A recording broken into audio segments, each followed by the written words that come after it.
नमस्कार, स्वागत है आप सभी का। मैं हूं कृतिका और देश का सबसे भरोसेमंद चैनल डीडी न्यूज पर लेकर हाजिर हूं आपका अपना पसंदीदा शो खबरों का सरपंच न्यूज पंच। और इस कार्यक्रम के जरिए हम आप तक हर रोज वो तमाम खबरें पहुंचाते हैं जिन पर रहती है हम सभी की नजर। सियासी गलियारे से लेकर अंतर्राष्ट्रीय जगत से जुड़ी तमाम खबर। लेकिन न्यूज पंच में सिर्फ खबर नहीं होती, बल्कि होती है खबर से जुड़ी हुई पूरी अपडेट। तथ्यों, पड़ताल और विश्लेषण के जरिए जानते हैं खबर का पूरा सच। और आज जिन महत्वपूर्ण खबरों की करेंगे हम बात, करेंगे पड़ताल। सबसे पहले एक नजर उन महत्वपूर्ण खबरों पर।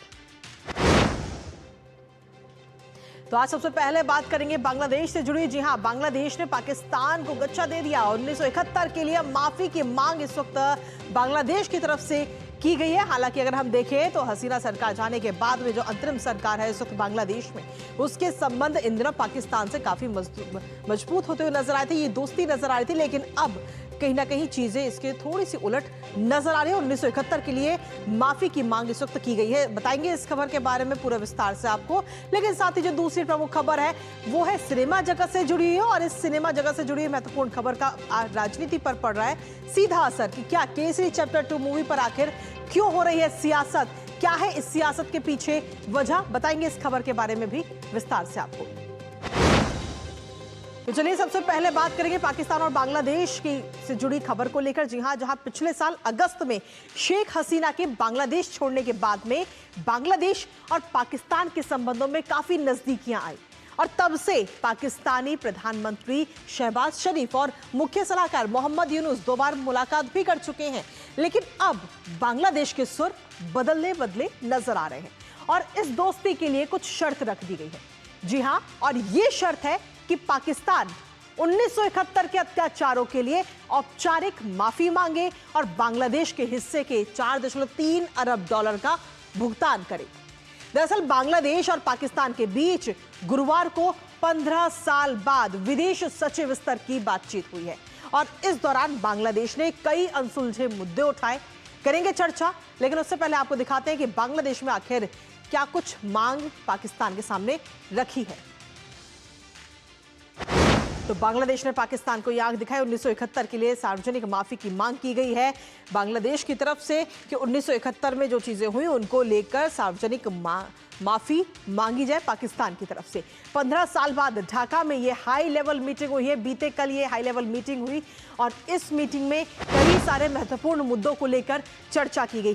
साथ ही आपको बता दें कि बांग्लादेश और पाकिस्तान के जो विदेश सचिवों ने आपस में इस चीज को लेकर बातचीत की है। साथ ही 1971 के अत्याचारों के लिए माफी की मांग बांग्लादेश की तरफ से की गई है कि पाकिस्तान 1971 के अत्याचारों की औपचारिक रूप से माफी मांगे, पाकिस्तान आधिकारिक रूप से माफी मांगे। ये मांग इस वक्त की गई है और उसके बाद में कहीं ना कहीं जो रिश्ते हैं वो मजबूत होंगे। लेकिन फिलहाल अब देखना होगा, 15 साल बाद ये अहम बैठक हुई है दोनों के बीच में। इसके साथ ही 52,000 करोड़ टका लौटाने की भी मांग की गई है। बांग्लादेश ने जो बकाया पैसा है वो लौटाने की मांग की है। माफी के साथ साथ कि जो हमारा बकाया हुआ पैसा है उसे आप लौटा दीजिए, तभी हम आगे बढ़ेंगे।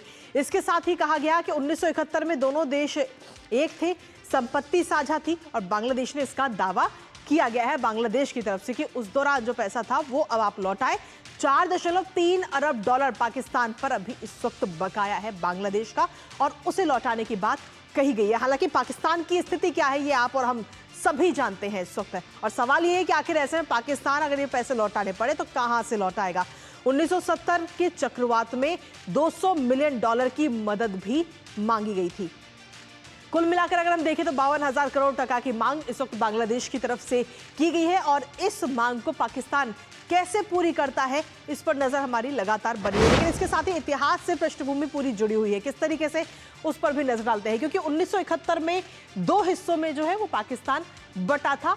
उस दौरान 1971 की बात हम कर रहे हैं जिसकी माफी की मांग भी की जा रही है। ईस्ट पाकिस्तान के लोगों के साथ उस दौरान भेदभाव होता था, उनके साथ में अत्याचार उनके ऊपर किया गया और साथ ही बजट का 80% खर्च जो है पश्चिमी पाकिस्तान पर उस दौरान होता था, जो अपने आप में कई सारे सवाल भी अब खड़े करता है। साथ ही आपको बता दें कि पूर्वी पाकिस्तान यानी कि बांग्लादेश में 55% आबादी थी और उसके बावजूद भी खर्चा बहुत कम उस पर किया जाता था। 25 मार्च की अगर हम बात करें तो 25 मार्च को ऑपरेशन सर्चलाइट के तहत नरसंहार उस दौरान शुरू हुआ था। ये पूरा अत्याचार उस दौरान शुरू हुआ था और उसी की माफी की मांग की गई है। लाखों लोग उस दौरान मारे गए और साथ ही लाखों भारत की ओर शरण के लिए भी उस दौरान भागे थे और भारत ने उनमें कई सारे लोगों को शरण भी थी। 3 दिसंबर 1971 को भारत ने पाकिस्तान के खिलाफ जो है वो युद्ध शुरू किया और करीब 13 दिन में इस युद्ध को खत्म किया गया, जिसके बाद में पाकिस्तान ने 90,000 सैनिकों के साथ सरेंडर कर दिया था भारत के आगे, जिसके बाद बांग्लादेश एक नया देश बनकर निकलकर सामने आया। और ऐसे में अब इस पूरे मामले को लेकर के 15 सालों बाद अहम बैठक हुई विदेश सचिवों के बीच में और इस बीच कई सारी शर्तें रखी गई हैं। साथ ही पाकिस्तान को दो टूक एक मैसेज भी दिया गया। बांग्लादेशी विदेश सचिव ने सख्त रुख अपनाते हुए नजर आए और उन्होंने कहा कि अब समय है पुराने मुद्दे सुलझाने का, जो 15 साल से मुद्दे चले आ रहे हैं। क्योंकि 15 साल की अगर हम बात करें तो 15 साल में अब जाकर ये बैठक हुई है, लेकिन जो सालों साल के मुद्दे चले आ रहे हैं उनको सुलझाने का ये वक्त है। पाकिस्तान के साथ बराबरी का रिश्ता बांग्लादेश चाहता है कि पाकिस्तान जितना है उतना ही बांग्लादेश भी है, बराबरी का हिस्सा।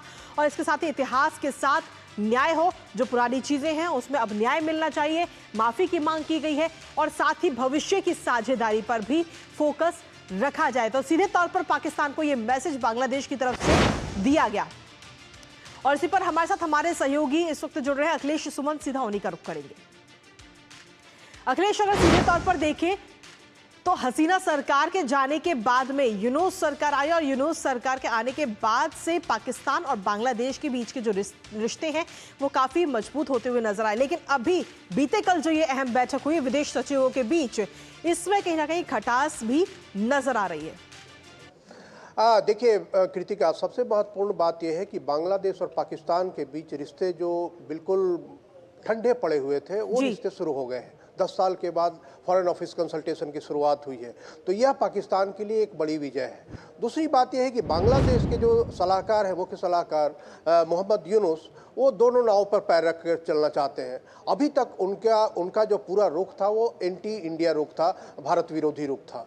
उसके बाद वो उस वर्ग को भी साधना चाहते हैं जो वर्ग पाकिस्तान से आहत रहा है लगातार, और वह वर्ग जो है बांग्लादेश में मेजॉरिटी में है। वह वर्ग जो है वो खालिदा जिया का समर्थक है। वह वर्ग जो है वो बांग्लादेश के विभाजन को, पाकिस्तान के विभाजन को सही ठहराता है, पाकिस्तान से अपनी आज़ादी को सही मानता है। और इसी डर से मोहम्मद यूनुस वहाँ चुनाव लगातार टाल रहे हैं। और अब उस वर्ग को खुश करने के लिए, उसके घाव पर मलहम लगाने के लिए उन्होंने छोड़ा है। पाकिस्तान के जो विदेश सचिव है, बाद में पत्रकारों से बात करते हुए उन्होंने कहा कि हमने ये सवाल उठाया है और ये सवाल हमको उठाना था, इसलिए हमने उठाया है। और पाकिस्तान ने कहा है कि हम इस पे बात करते रहेंगे। मतलब ये है कि लगातार इस पे बात होती रहेगी। ठीक है, अपोलॉजी मांगने की बात है तो लगातार बात होती रहेगी, पैसे लौटाने की बात है तो उस पर बात होती रहेगी।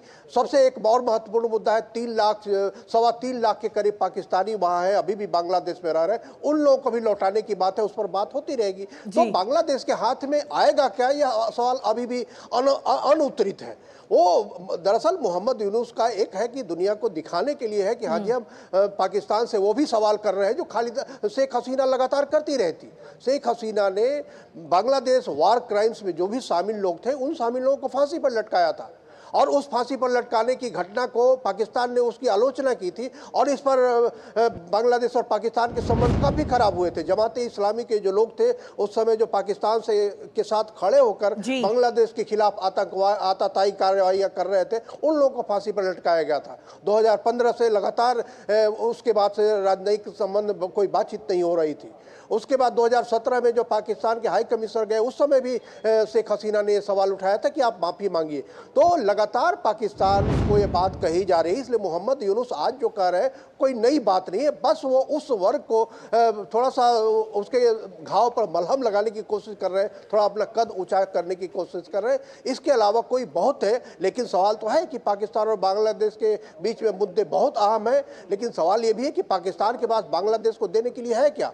जो देश खुद ही दिवालियापन की कगार पे है, हाँ, और बांग्लादेश खुद उसकी पूरी जो आर्थिक स्थिति है खराब होने वाली है, उनकी जो है बजट लाने वाला है, बजट में वो क्या करेंगे किसी को कुछ पता नहीं चल रहा है। तो ऐसी स्थिति में एक सांकेतिक है, लेकिन एक महत्वपूर्ण बात यह है कि इसाक डार जो बांग्लादेश के विदेश मंत्री और डिप्टी प्राइम मिनिस्टर है, वो 27-28 तारीख को आएंगे, तो देखना है कि वो इस बात में क्या करते हैं। लेकिन मोहम्मद यूनुस ने जो उसी डेलीगेशन से FOC में जो आया था, उसी डेलीगेशन से उन्होंने यह भी कहा कि पाकिस्तान और बांग्लादेश के संबंध अच्छे होने चाहिए, यूथ का आदान प्रदान होना चाहिए, मतलब कल्चरल एक्सचेंज होना चाहिए। तो कल्चरल एक्सचेंज तो यही है कि इस्लामिक जो है, इस्लामिक रेडिकलिज्म पाकिस्तान में कल्चरल एक्सचेंज में आप पाएंगे।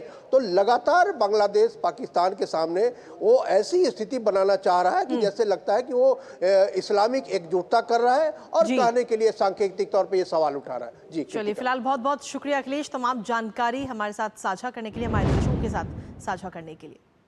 और इसी के साथ चलिए अब अगली महत्वपूर्ण खबर का रुख कर लेते हैं। और अगली महत्वपूर्ण खबर आज की न्यूज पंच में है फिल्मी जगत से। जी हाँ, जिसने राजनीति का पारा इन दिनों इस वक्त चढ़ा हुआ है और इस खबर की वजह से। और ये फिल्म है केसरी चैप्टर 2, जो कि सिनेमाघरों में रिलीज भी हो चुकी है और इस पर विवाद भी छिड़ चुका है।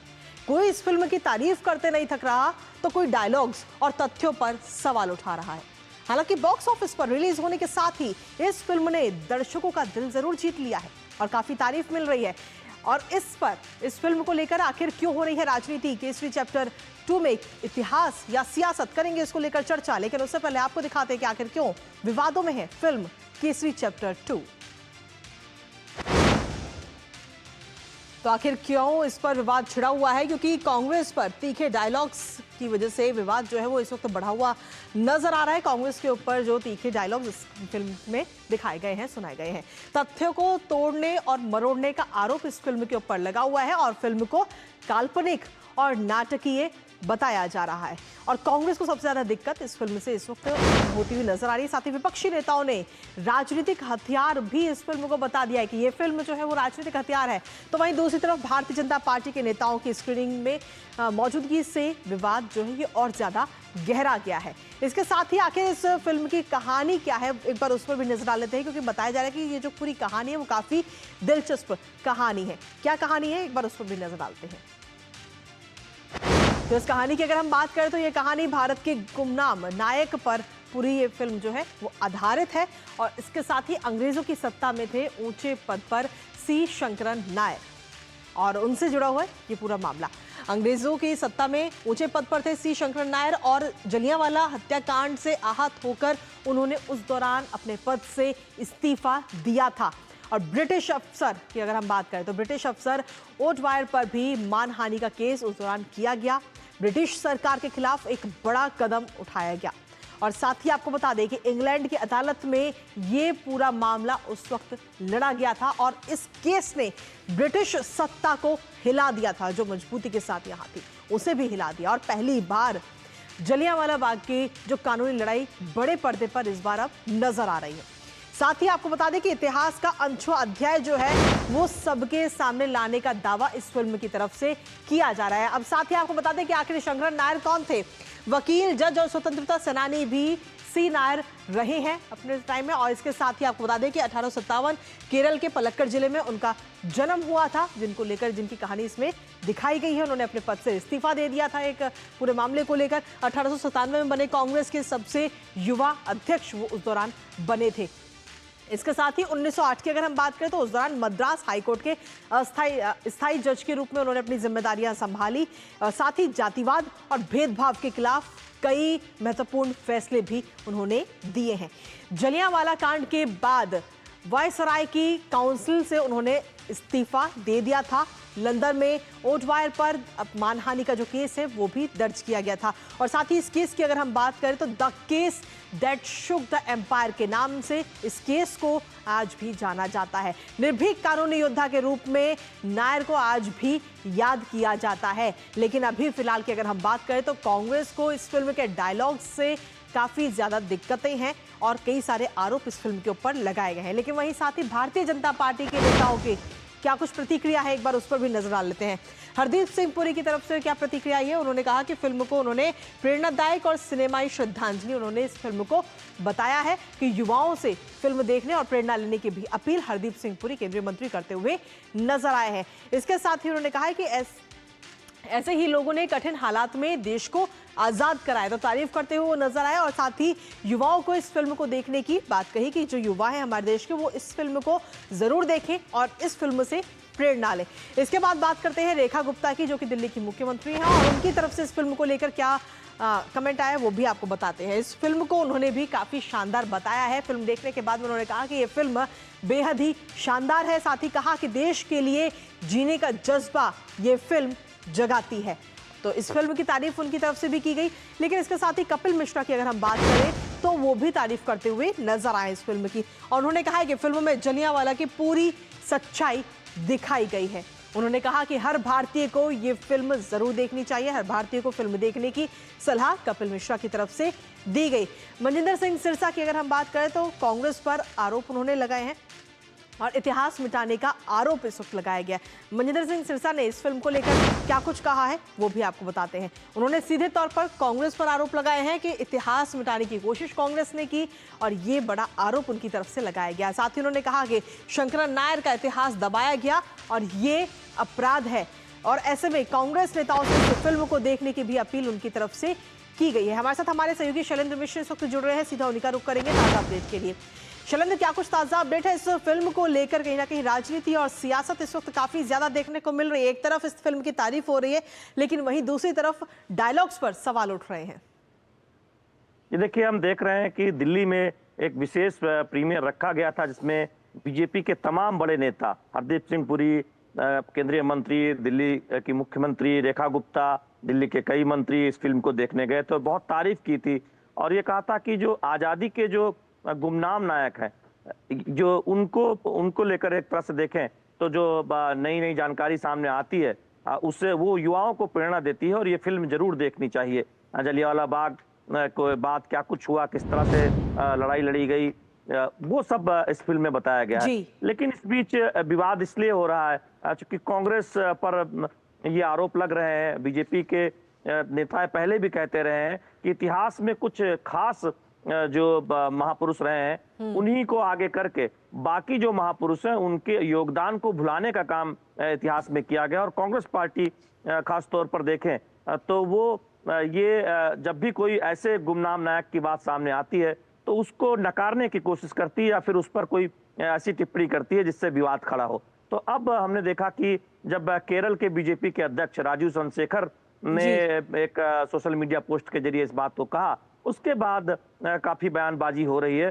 कांग्रेस पार्टी पर यह आरोप पहले भी बीजेपी लगाती रही है कि उससे सिर्फ एक परिवार से जुड़े जो लोग हैं उनका योगदान याद रहता है, बाकी देश को आजाद कराने में लाखों लोगों ने जो बलिदान दिया था, हजारों जो स्वतंत्रता सेनानी उनका जो योगदान रहा था, उसको कांग्रेस पार्टी सम्मान नहीं देती है। और इसीलिए बीजेपी आरोप लगाती है, सत्ता पक्ष आरोप लगाता है कि देखिए चाहे बाबा साहब अम्बेडकर हो, सरदार पटेल हो, तमाम बड़े महानायक रहे हो, उनको जो सम्मान दिया जाना चाहिए था वो कांग्रेस की सरकारों में नहीं दिया गया, जबकि खुद के परिवार के लोगों को, गांधी परिवार को भारत रत्न दे दिया गया, जबकि बाबा साहब को भारत तब दिया गया जब गैर कांग्रेसी सरकार थी। तो इस तरह के हम देखते हैं कि पहले भी आरोप कांग्रेस और कांग्रेस के नेताओं पर, कांग्रेस की अगुवाई सरकारों पर लगते रहे। चलिए, फिलहाल बहुत बहुत शुक्रिया शैलेंद्र तमाम जानकारी और अपडेट्स हमारे साथ साझा करने के लिए। तो कुल मिलाकर इस फिल्म को लेकर अब सियासत इस वक्त देखने को मिल रही है और ऐसे में देखना होगा क्योंकि आज इस फिल्म को रिलीज हुआ है, आज ये फिल्म रिलीज हुई है और रिलीज होने के बाद में बॉक्स ऑफिस पर जो दर्शक इस फिल्म को देखने जा रहे हैं उनकी तरफ से काफ़ी अलग अलग प्रतिक्रिया जो है वो देखने को मिल रही है और कुछ लोग इसकी काफ़ी तारीफ करते हुए भी नजर आ रहे हैं। इसी के साथ फिलहाल न्यूज़ पंच मुझे और हमारी पूरी टीम को दीजिए अनुमति। नमस्कार।